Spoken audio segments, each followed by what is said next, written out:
এতিয়া দিনত বিজেপি কৰে কয়দিন আগতে আপোনালোকে ফুটেজ পাইছে আজিৰ পৰা 4-5 দিন আগত হ'ব বিজেপিৰ ষ্টেট যিটো অফিচ আছে তাতে গৈ তেওঁ ৰঞ্জিত কুমাৰ দাস বুলি এজন আছে আমাৰ অধ্যক্ষ আসাম এছেম্বলি তাক মালা দিছে আৰু গামোচা দিছে আৰু তেওঁ বিজেপিৰ অফিচৰ পৰা ওলাই আহিছে মিডিয়া দেখিছে ইয়াতে আহিছে কংগ্ৰেছ বনাবৰ কাৰণে আমাৰ লোকৰ মাথাটো বেছি আছে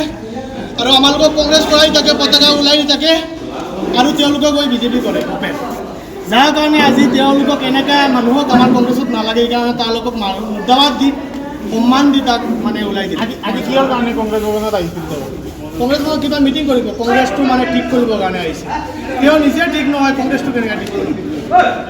সেইটো মিটিং কেঞ্চেল হৈছে আজি মিটিং কেঞ্চেল হ'ল তেওঁ কেনেকৈ মিটিং কৰিব তেওঁ নিজে বিজেপি অফিচত থাকে পলাই গ'ল নেকি এতিয়া পলাই গ'ল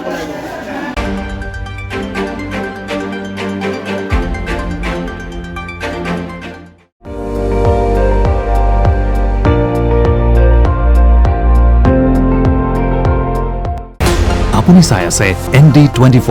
সৰ্বশ্ৰেষ্ঠ নহয় সৰ্বোত্তমৰ দৌৰত